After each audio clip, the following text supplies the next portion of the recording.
Subversion is the term, if you look in a dictionary or criminal code to that matter, usually is explained as a part of activity to destroy things like religion, government, system, political, economical system of a country. And usually it's linked to espionage and such romantic things as blowing up bridges, sidetracking trains, cloak and dagger activity in Hollywood style.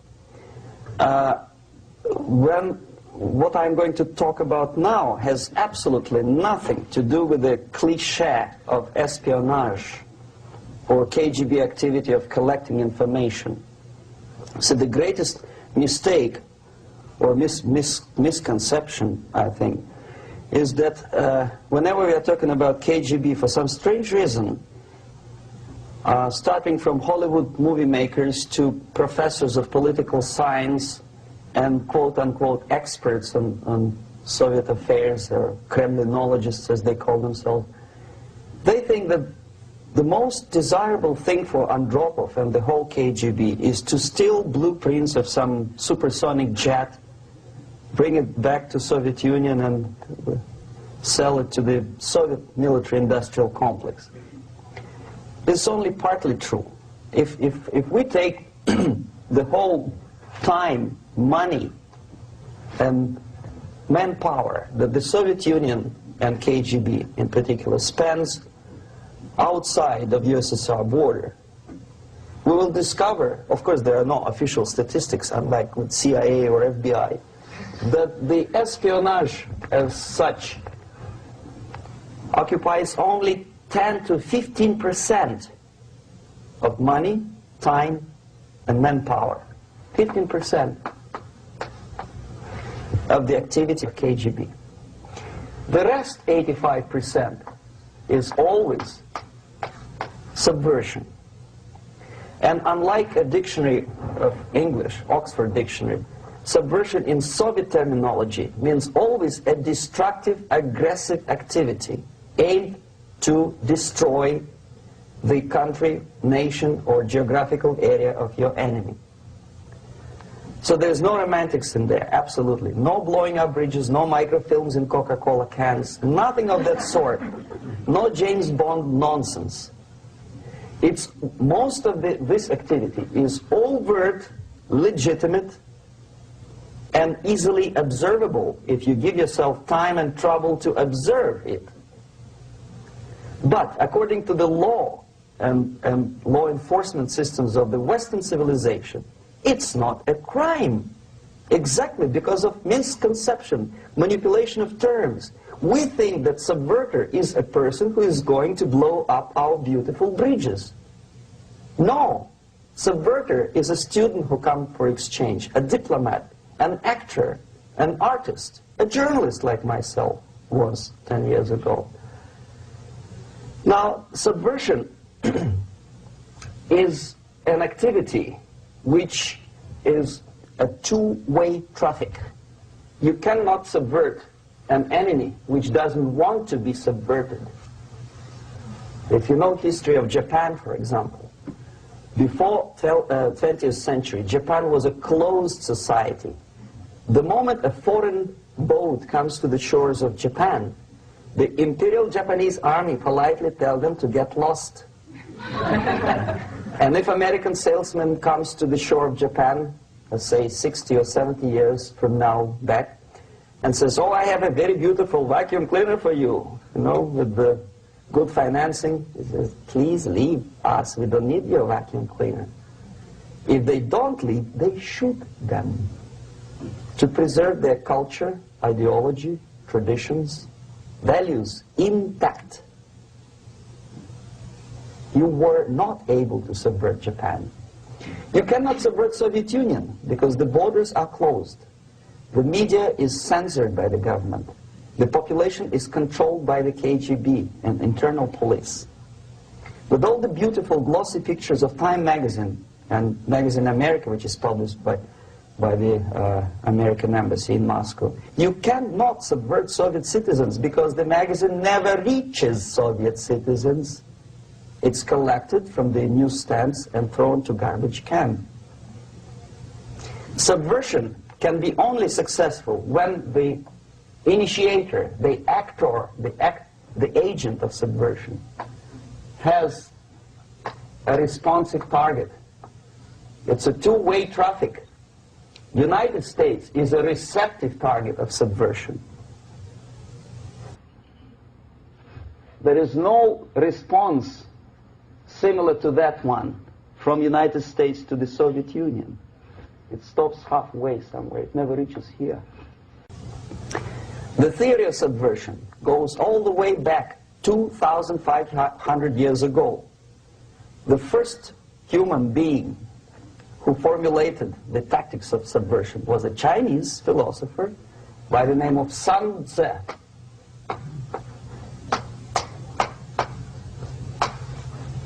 2,500 years BC.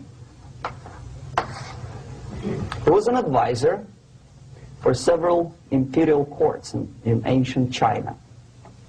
And he said, after long meditation, that to implement state policy in a warlike manner, it's the most counterproductive, barbaric, and inefficient to fight on a battlefield. You know that war is continuation of state policy, right? So if you want successfully to implement your state policy, and you start fighting, this is the most idiotic way to do it. The highest art of warfare is not to fight at all, but to subvert anything of value in the country of your enemy, until such time that the perception of reality of your enemy is screwed up to such an extent that he does not perceive you as an enemy, and that your system, your civilization, and your ambitions look to your enemy as an alternative, if not desirable, then at least feasible. Better red than dead. That's the ultimate purpose, the final stage of subversion, after which you can simply take your enemy without a single shot being fired, if the subversion is successful. This is basically what subversion is. As you see, not a single mentioning of blowing up bridges. Of course, Sun Tzu didn't know about blowing up bridges. Maybe there were not that many bridges at that time.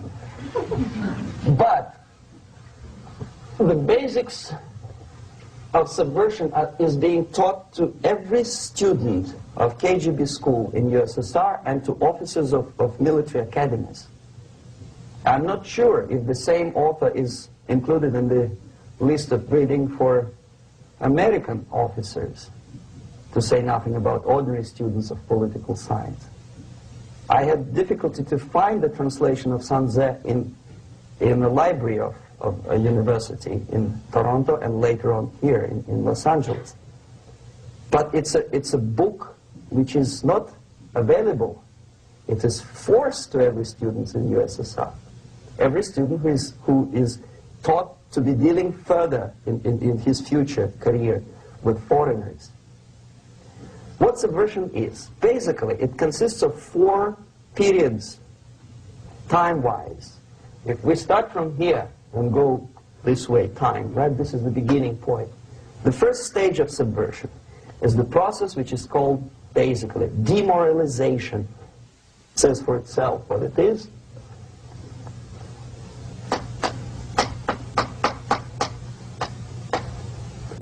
It takes from, say, 15 to 20 years to demoralize a society. Why 15 or 20 years?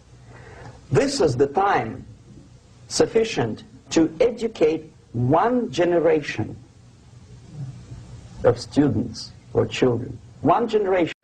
One lifetime span of a person, a human being, which is dedicated to study, to shaping up the outlook, ideology, personality. No more, no less. Usually it takes from 15 to 20 years. What it includes? It includes influencing, or by various methods, infiltration, propaganda methods, direct contacts, doesn't really matter. I will describe them later. Of various areas where public opinion is formulated or shaped. Religion, educational system, social life, administration, law enforcement system, military, of course, and labor and employer relations, economy. Okay? 5 areas. I will not write them down because we will not have enough space. Sometimes when I describe all the methods, students ask me question, are you sure this is the result of the Soviet influence? Not necessarily. You see, the tactic of subversion, about which I'm talking, is similar to the martial art, the Japanese martial art. If some of you are familiar with that tactic, probably you will remember that if an enemy is bigger and heavier than yourself, it would be very painful to resist his direct strike. If a heavier person wants to strike me in the face, it would be very naive and counterproductive to stop his blow. The Chinese and Japanese judo art tells us what to do. First to avoid the strike, then to grab the fist and continue his movement in the direction where it was before, right? Until the enemy crashes in the wall. You see? So, what happens here? The target country obviously does something wrong. If it's a free democratic society, there are many different movements within the society. There are obviously, in every society, there are people who are against this society. They may be simple criminals, ideologically in disagreement with the state policy, conscientious enemies, simply psychotic personalities who are against anything, right? And finally, there are a small group of agents of a foreign nation, bought, subverted, recruited, right? The moment all these movements will be directed in one direction, right? This is the time to catch that movement and to continue it until the movement forces the whole society into collapse, into crisis, right? So that's exactly the martial art tactic. We don't stop an enemy. We let him go. We help him to go in the direction we want them to go. Okay? So, on the stage of demoralization, obviously there are tendencies in each society, in each country, which are going to opposite direction from the basic moral values and principles. To take advantage of these movements, to capitalize on them, is the main purpose of the originator of subversion.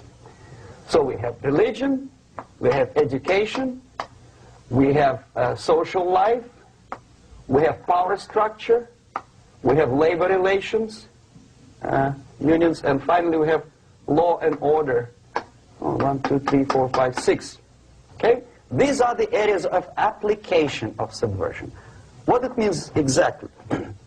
In case of religion, destroy it, ridicule it, replace it with various sects, cults, which bring people's attention, faith, whether it is naive, primitive, doesn't really matter.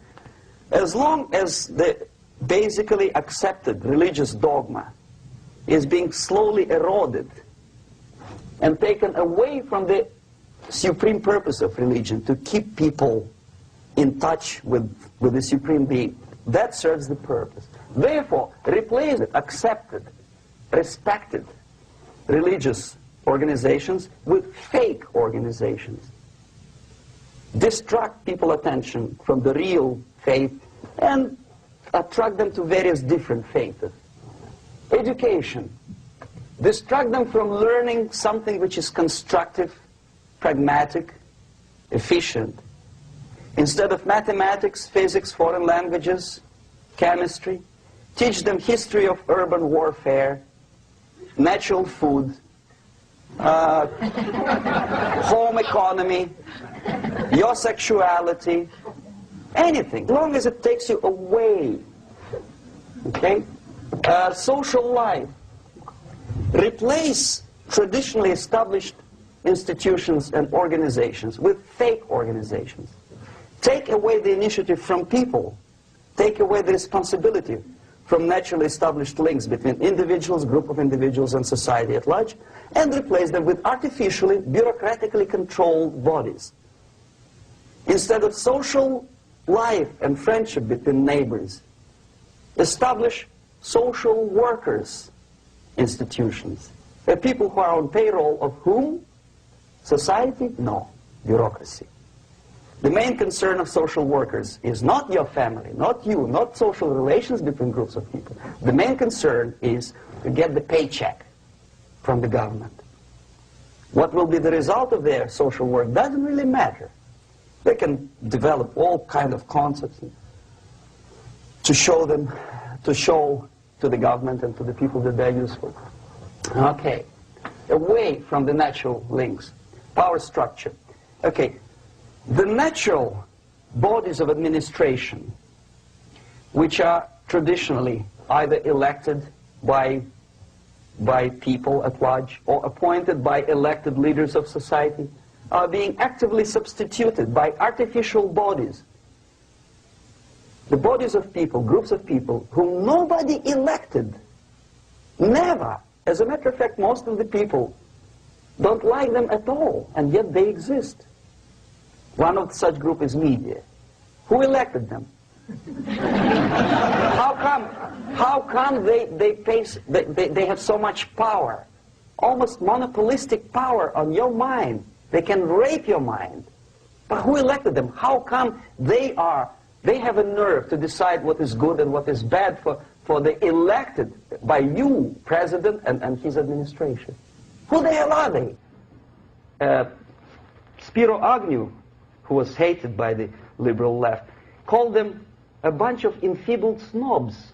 And that's exactly what they are. They think they know. They don't. The level of mediocrity. In a big establishment like New York Times, Los Angeles Times, major television network, you don't have to be excellent journalist. You have to be exactly a mediocre journalist. That's easier to survive. There's no competition anymore. You have your good, nice income, $100,000 a year. That's it. Whether you are better or worse doesn't really matter anymore. As soon as you're smiling to the camera and do your job. That's it. No more competition. Power structure slowly is eroded by the bodies and groups of people who do not have neither qualification nor the will of people to keep them in power, and yet they do have power. Okay. Together with that, there is another process. Law enforcement, law and order organization and structure is being eroded. For the last 20, 25 years, if you see old movies and new movies, you can see that in new movies, a policeman, an officer of the United States Army looks dumb, angry, psychotic, paranoid. A criminal looks nice, kind of, well, he smokes hash and shoots the whatever drug, but basically he's a nice human being. He's creative. And he's unproductive only because society oppresses him. Whereby a general of Pentagon is always, by definition, a dumb, a war maniac. A policeman is a pig, rude policeman. He abuses his power. You know? A generalization like that.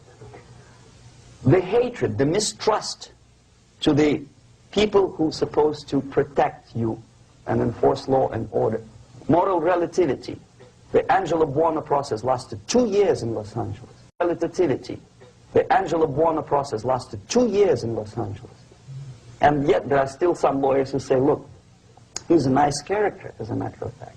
There was some witness who said, also a criminal, who said, well, he's a nice guy. I asked him one day to burn a house of my enemy, and he wouldn't do it. Nice fella. Erosion.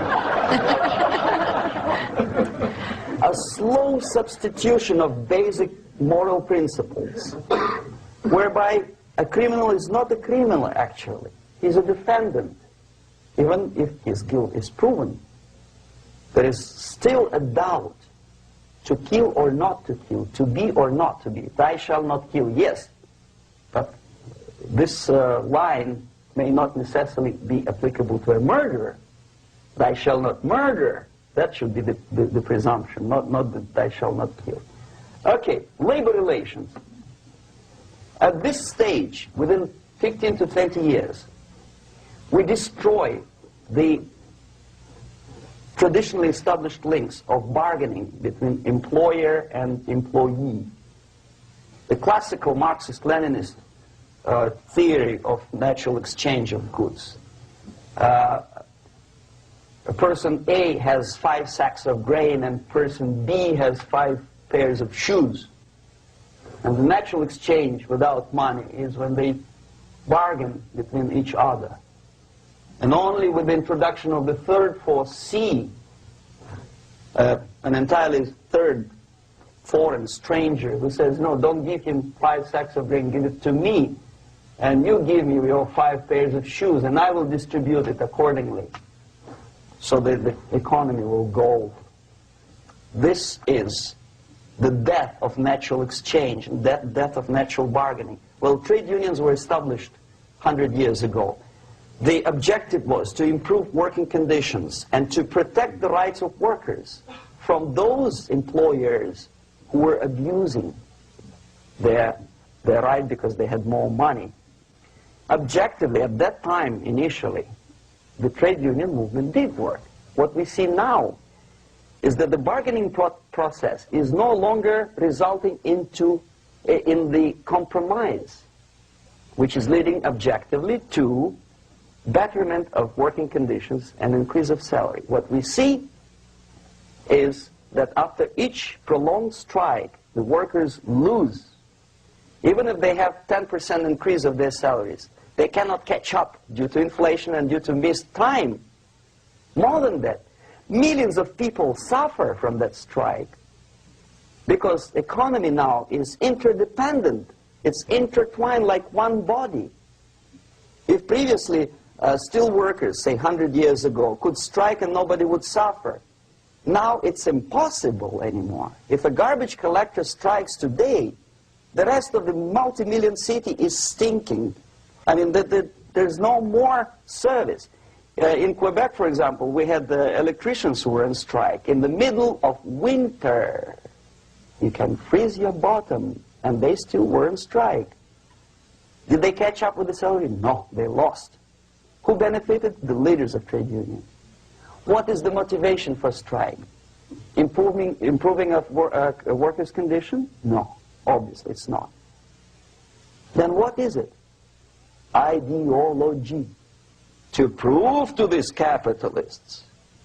And the obedient horde of workers, like sheep, follow these people. And they cannot disobey. Why? Because if they do, you know what happens to them. Pickets, murders, shooting truck drivers by picketers.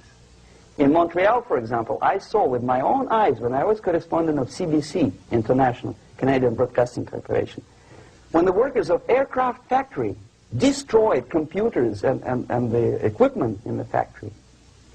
And the administration employed strike breakers. Their cars were turned upside down and burned. Their houses were burned. Their kids were intimidated. And some victims were there. Of that you can be sure. Why? To improve conditions of workers? No. Ideology.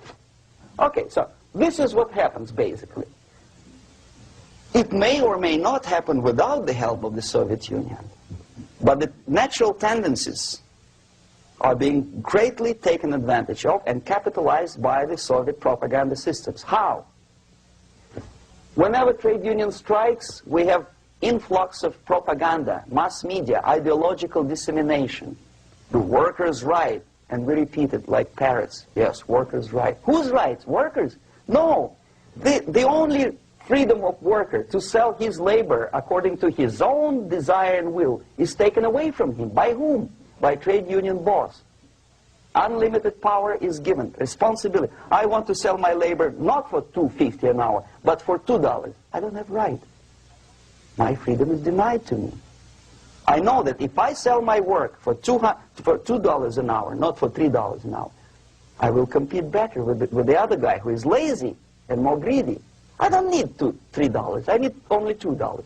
No, I was made to believe by media, by business, by advertising agencies that I need more and more and more. Have you ever heard any advertising on TV to consume less? No. No way. Whether you need a six-cylinder car or not, you have to buy it. And hurry up. When I was driving here, on the local radio station, an excited announcer said, "You hurry up, rush and save, save, save. There is a pantyhose sale." Save by buying more. See? Of course. It would be too naive to expect that KGB makes that advertising agency to do such a crazy commercial. No, of course not.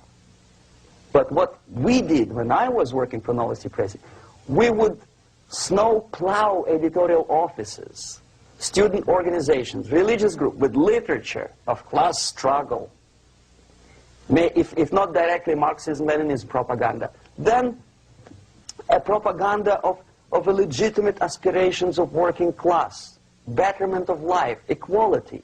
Equality, mind you. President Kennedy once said, we will make America to believe that people are born equal. Are people born equal?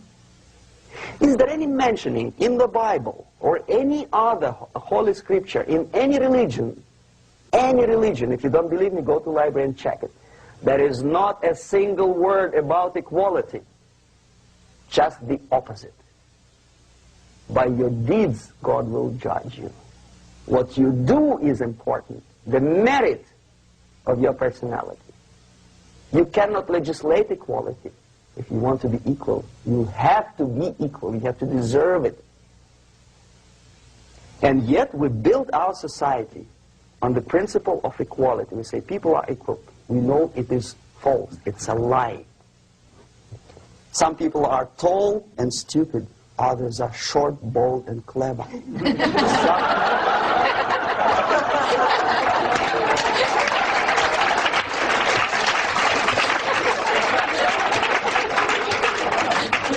If we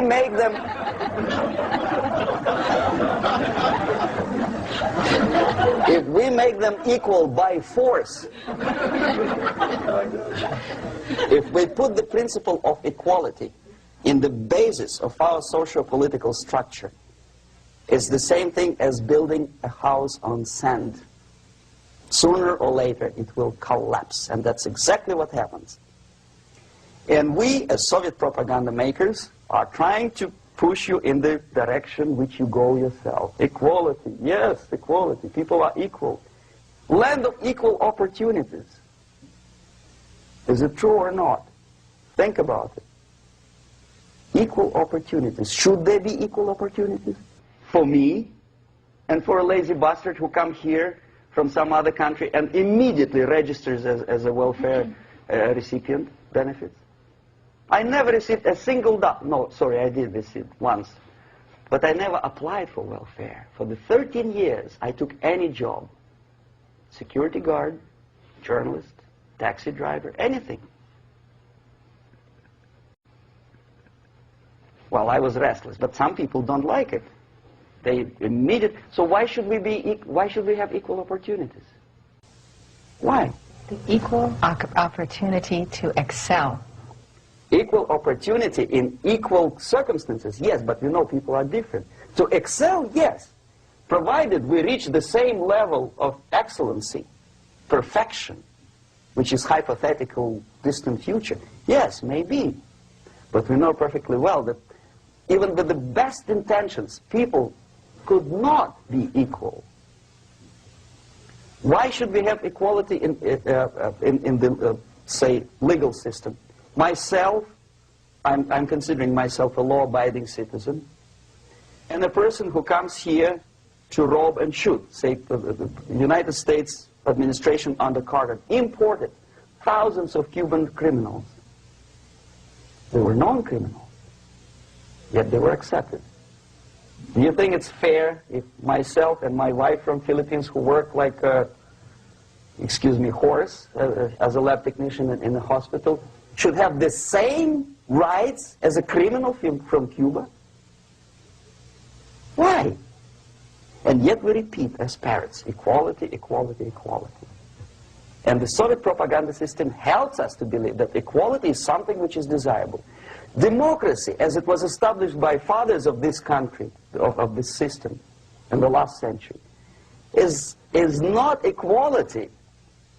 It's the system where different people, unequal people, have a chance to survive and help each other in constant competition, in constant perfection, not inequality, which is superimposed from a godfather or a nice person in Washington, D.C. And the absolute equality exists in Soviet Union, quote-unquote equality. Everybody is equal in dirt, except some people are more equal than the others in Politburo. So, the moment you bring a country to the point of almost total demoralization, when nothing works anymore, when you are not sure whether it is right or wrong, good and bad, but there's no division between evil and good, when even the leaders of church sometimes say, well, violence for the sake of justice, especially social justice, is justified in the countries like Nicaragua, El Salvador, well, maybe Rhodesia, and we listen to them and say, yeah, probably it's true. Is it true? No, it is not true. Violence is not justified, especially for the sake of quote-unquote social justice introduced by Marxist-Leninists. That is my former colleagues from Novosti Press Agency. Okay, so we reached that point. The next step is destabilization.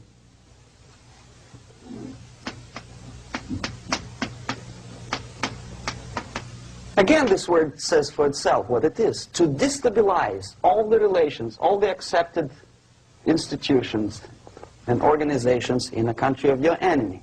How you do it? You don't have to send a battalion of KGB agents to blow up bridges. No. You let them do it themselves. The area of application is, again, it's narrower now. Not like the previous case.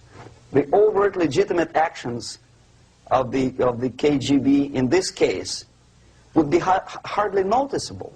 There is no crime if a professor who recently went to USSR introduces a course of Marxism-Leninism in a Californian college, for example. Nobody is going to come to his doorstep and say, okay, mister, come, you are under arrest. No, it's not a crime. It's not even considered a moral crime against your country. So the area of application here is narrowing down to economy, again labor relations, right? To law and order, plus military. And economy, law and order. Yes, and again the media, but wider scope, little bit different. I'll explain later. Okay, basically 3 areas. Economy. The radicalization of bargaining process. If on that stage we still could achieve, theoretically, some positive compromise between the negotiating sides with say, arbitrary, introduction of arbitrary judges, a third side, objectively judging the demands of both sides. Here it's radicalization.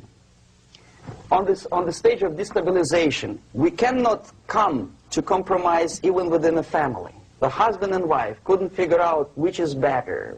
Husband wants his kids to eat at the table, and wife wants a child to roam around the room and drop food all over the floor. They cannot come to compromise unless they start a fight. It's impossible to reach a compromise, constructive compromise, between neighbors. Some people say, I don't like you to watering your lawn at that time because exactly at that time I'm walking my dog and he's getting nervous. He cannot pass his bowels, you know. So they cannot compromise. They go to a civil court or something like that.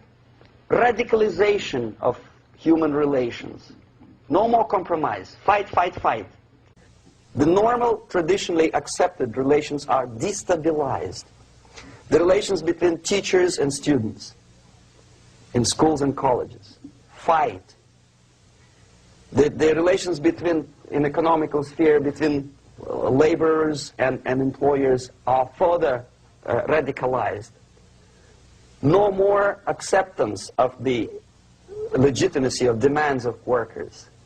Unlike Japanese, with the theory Z, if you ever heard about it, where the workers are involved in the decision-making process, therefore they don't have moral incentive to fight their bosses. In the United States, it's just the opposite. The harder is the fight, the better. The more heroic they look.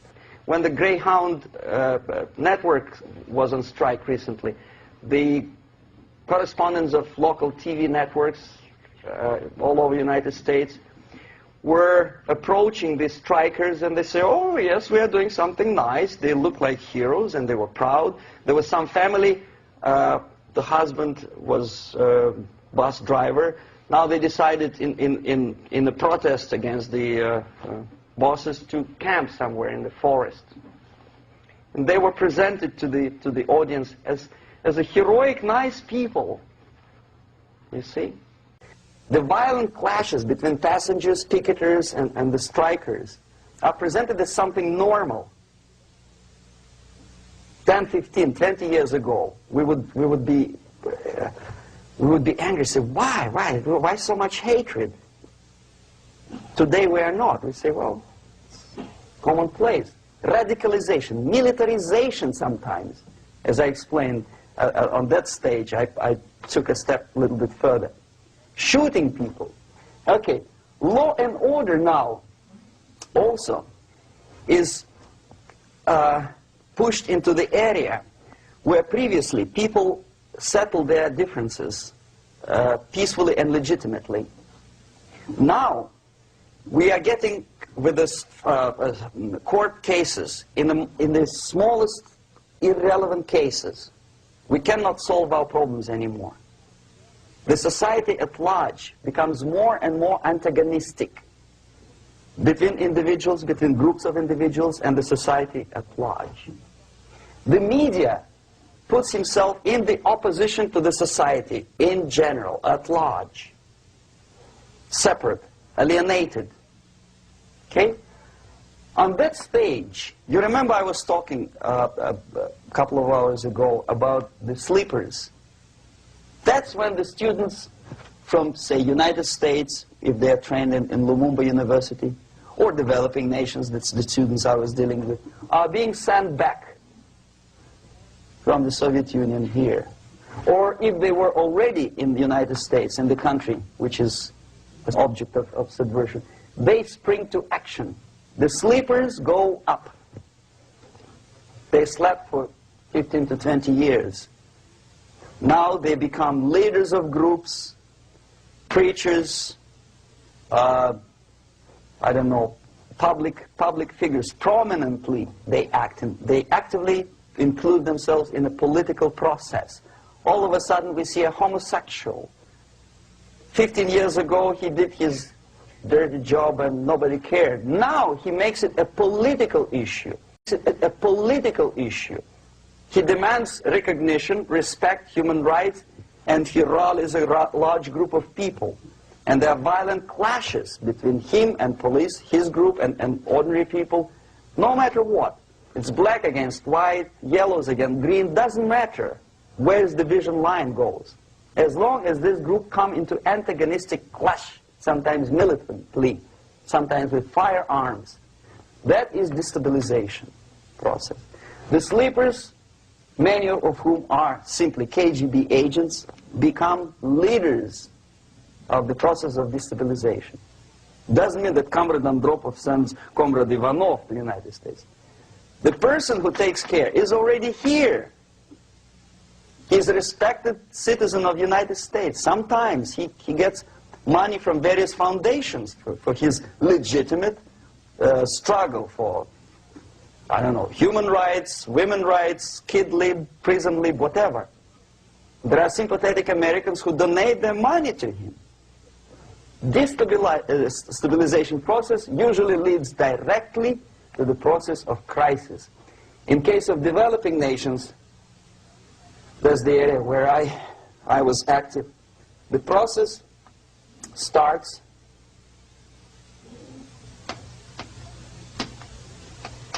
when the legitimate bodies of power, the social structure collapse. It cannot function anymore. So instead, we have artificial body injected into society, such as non-elected committees. You remember I was talking about them here.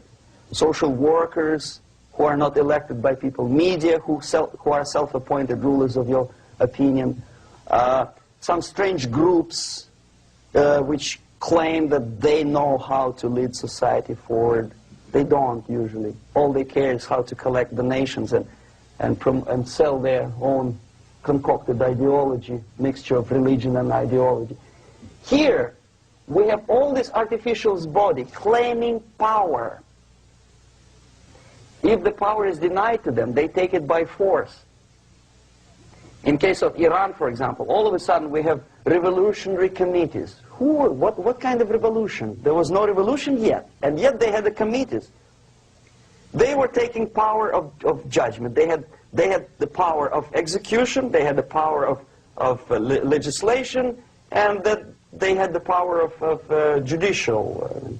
All of them combined in one person, who is half-baked intellectual, sometimes graduated from Harvard University or Berkeley. He comes back to his country and he thinks that he knows the answer to all the social, economical problems. Okay? Crisis is when society cannot function any more productively. It collapses, obviously. That's the word for crisis. So therefore, the population at large is looking for a savior. The religious groups are expecting a Messiah to come. The workers say, we have family to feed. Let's have a strong government, maybe socialist government, centralized. When somebody put the employers on their place and let us work. We are sick and tired of going to strike and missing overtime and all that stuff. We need some strong man, strong government, a leader, a savior is needed. Population is sick and tired already. And here we are. We have a savior. Either a foreign nation comes in, or the local group of leftists, Marxists, no matter what they call themselves, Sandinista, a reverend or some sort, Bishop Muzurela, like in Zimbabwe, doesn't matter. A savior comes and says, I will lead you. So we have two alternatives here. Civil war and invasion. Okay? See how it goes?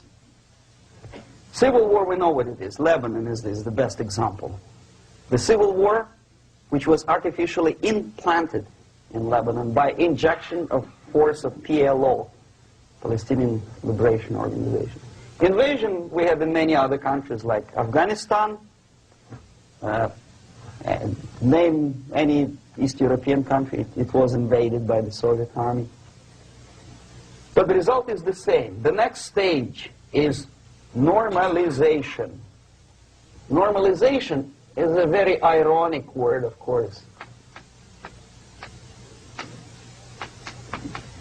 It is borrowed from 1968 situation in Czechoslovakia, when the Soviet propaganda and after them New York Times declared the country is normalized. The tanks moved into Prague, so there's no more Prague Spring, there's no more violence. Normalization. At that stage, the self-appointed rulers of the society don't need any revolution anymore. They don't need any radicalism anymore. So this is the reverse from destabilization. Basically, it is stabilizing the country by force. So all the sleepers and activists and social workers and liberals and homosexuals and professors and Marxists and Leninists are being eliminated physically sometimes. They've done their job already. Okay? They are not needed anymore. The new rulers need stability to exploit the nation, to exploit the country, to take advantages of the victory. Okay? So no more revolutionaries, please. And that's exactly what happens in a number of countries. You remember Bangladesh? This is the crisis in which I was instrumental. First they had Mujibur Rahman. In 1971 he was the leader of People's Party, Awami League, with mustache like Stalin. He was in Russia many times. In 5 years he was shot by his former colleagues, Marxists. He fulfilled his function. In Afghanistan it happened 3 times. First there was Taraki, then there was Amin, now there's Babrak Karmal. They killed each other successively, one after another. The moment he fulfills his duty, the first one demoralized country, the second destabilized, the third one brought it to crisis. Goodbye, comrades. Babrak Karmal comes from Moscow and put into the seat of power. Same thing happened in Grenada recently. Maurice Bishop, Marxist, was killed by Austin, what's his name, General something, who was also a Marxist. Right? So no more revolutions, please. Normalization now. From now on, no more strikes, no more homosexuals, no more women lib, no more kid lib, no more lib, period. Good, solid, democratic, proletarian freedom. That's it. Now, to reverse this process takes enormous effort. When today, United States had to invade Grenada to reverse the process of subversion. Some people say, boy, this is not good, it's not kosher to invade the beautiful country, island of Grenada. Well, why didn't you stop the process here, when Grenada was just approached by leftists? Why not to prevent Maurice Bishop to come in power in the first place? Did Grenadians want him? Very questionable. They didn't know who was Maurice Bishop in the first place. He came to power by coup d'etat himself. Okay? No, we let the situation develop further and further and further until the crisis and normalization very soon. And then the United States decided to invade country, discovering that the country was absolutely a military base for the Soviet Union. Of course it's a drastic measure. Of course it's a pity that Marine Corps had to lose, what, 17 lives.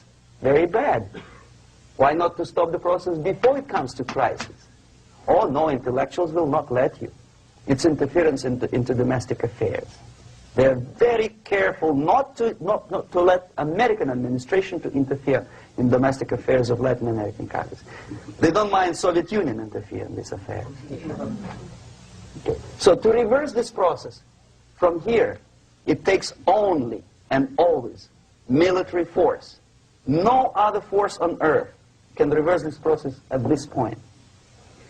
At this point, it does not take military invasion of the United States Army.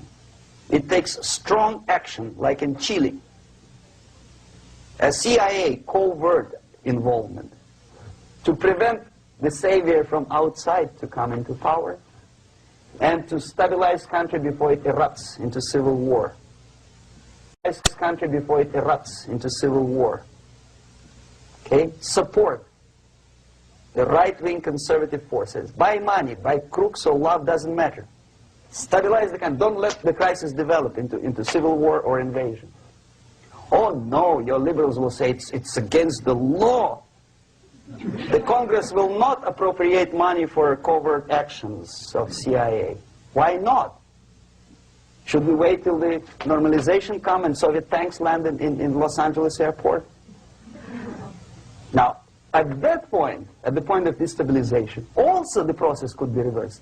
Again, easily than this. No CIA involvement at this point. You know what it takes here? Restriction of some liberties for small groups which are self-declared enemies of the society. As simple as that. Oh no, the media and liberals will tell you this is against the American Constitution. How can we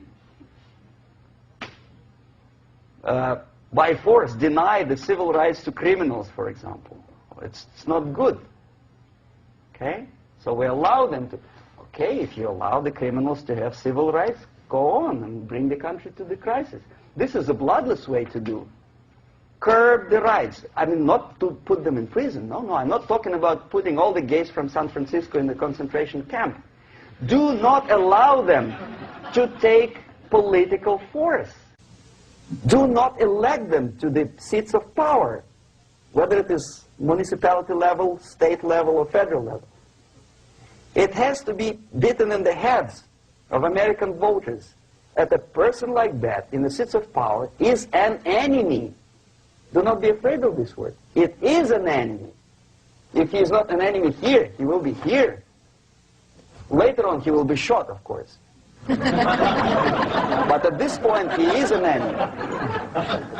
Okay? You are doing great service by denying him a right to capitalize on his own crazy ideas and become a powerful man, a man who uses the seat of power. Restriction of certain freedoms and permissiveness at that point would prevent sliding into crisis and probably will return the process of destabilization. To curb unlimited power, monopolistic power of trade unions here at that point would save economy from collapsing. To introduce a law to stop private companies of raping public opinion's mind in the direction of consumerism. No company must have a right to force you into buying more unless you want it. There must be a law. You want to advertise your car? Okay. But not a single mentioning of buying it now and saving money. It must be against the law to force people to consume more. Self-restraint. Previously, before this process started, the self-restraint was a business of church, religion. Because our preachers, the fathers of church, would tell us, material values are good, but it's not the prime function of human being. Because you have to live with something. Obviously, the design for our life is not to consume more deodorants. There must be something greater. If such a complicated instrument as human body was created, obviously there must be some higher purpose for that.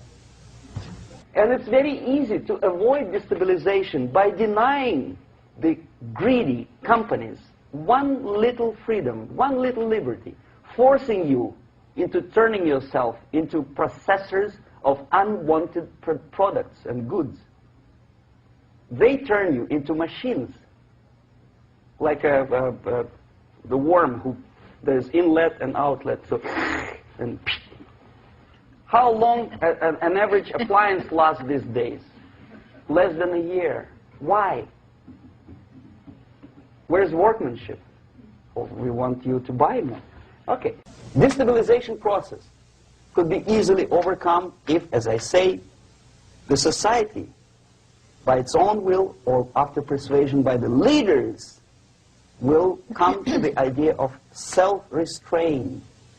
It's so hard we want to consume more, but you have to. Unless you will come to this stage, when, as we say in Russia, if Sahara Desert ever becomes a communist state, there will be shortage of sand. So you have to curb your... You have to curb your expectations at this point before it's too late. But no, we don't want to do it. Demoralization process. Again, it's the easiest thing to reverse. First of all, by restricting import of propaganda. The easiest thing to do. Unlimited, unrestrained import of Soviet literature, Soviet journalists. Giving Soviet propaganda and ideological agitators equal time on American TV networks. It has to be stopped. And it's easy. They won't be offended, mind you. As a matter of fact, they will respect America more. But when my former colleague Vladimir Posner appears on Nightline and Ted Koppel asks him, well, Vladimir, what do you think about this? And what can he think? He is an instrument of propaganda. He thinks what Comrade Andropov tells him to think. He is just a nice, articulate mouthpiece of the Soviet subversion system. And Ted Koppel makes you believe that my friend Vladimir Posner thinks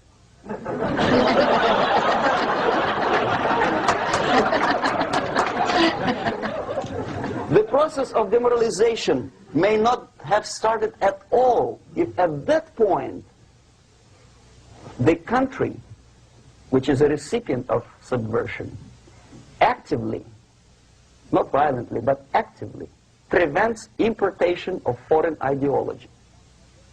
I don't want America to follow the pattern of ancient Japan. You don't have to shoot every foreigner when it approaches the sacred borders of the United States. But when he offers you a junk in the disguise of very shiny something, you have to tell him, no, we have our own junk.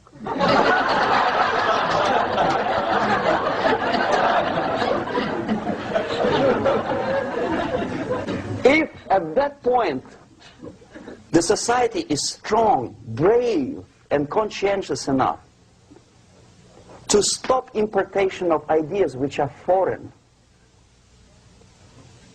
then the whole chain of events could be prevented. Recently I've been to the Philippines, and I was shocked how in big cities like Manila, children listen to deafening music. A melodious nation with long traditions of good, nice ethnic music, introduced by Spanish long time ago, maybe 2 centuries, 3 centuries ago, I don't remember how. All of a sudden listen to musical garbage, blasting their radios at full blast, at full volume. Why? In India, I spent many years watching the reactions of Indians walking out of movie theaters after seeing Hollywood production. They couldn't figure out why Americans are so wasteful. They smash their cars, their shiny cars, every 5 minutes. How come they shoot each other for $500,000? Is it true that they are so obsessed with sex? Can you imagine showing a movie where each 5 minutes there's a copulation on the screen, to a country like India with long tradition of respect to these private matters, or to Pakistan? And United States expect these people to respect you? No way. Oh yes, they will see the movie, they'll pay 5 rupees to see that garbage, but they walk out and will tell their kids, don't respect Americans, don't be like Americans. See? So, the process of demoralization could be stopped right here, both as an expert and as an import. And that takes one step, one very important thing to do. You don't have to expel all the KGB agents from Washington, D.C. The most difficult and at the same time the simplest answer to the subversion is to start it here and even before, by bringing back the society to religion, something that you cannot touch and eat and put on yourself, but something that rules society and makes it move and preserve it. A Soviet scientist, Shafarevich, who has nothing to do with religion, he is a computer scientist, did a very intensive research on the history of socialist countries. He calls socialist or communist any country with a centralized economy and a pyramidal style of power structure. And he discovered, actually he didn't discover it, he just brought to attention of his readers, that civilizations like Mohenjo-Daro in the river Indus area, like Egypt, like Maya, Incas, like Babylonian culture, collapsed and disappeared from the surface of Earth. The moment they lost religion, as simple as that, they disintegrated. Nobody remembers about them anymore. Well, distantly. So, the ideas are moving society and keeping mankind as a society of human beings, intelligent, moral agents of God. The facts, the truth, the exact knowledge may not. All the sophisticated technology and computers will not prevent society from disintegrating and eventually dying out. Have you ever met a person who would sacrifice his life, freedom, for the truth like that? This is truth. I never met a person who said, this is truth and I'm ready to shoot me. To defend the truth. Right? But millions sacrifice their life, freedom, comfort, everything for things like God. Like Jesus Christ. It's an honor. Some martyrs in the Soviet concentration camp died. And they died in peace. Unlike those who shouted, "Long live Stalin," knowing perfectly well that he may not live long. Something which is not material moves society and helps it to survive. And the other way around. The moment we turn into 2 by 2 is 4 and make it a guiding principle of our life, our existence, we die. Even though this is true, and this we cannot prove. We only can feel and have faith in it. So the answer to ideological subversion, strangely enough, is very simple. You don't have to shoot people, you don't have to aim missiles and Pershings and cruise missiles at Andropov's headquarters. You simply have to have faith and prevent subversion. In other words, not to be a victim of subversion. Don't try to be a person who in judo is trying to smash your enemy and being caught by your hand. Don't strike like that. Strike with the power of your spirit and moral superiority. If you don't have that power, it's high time to develop it. And that's the only answer. That's it. Thank you.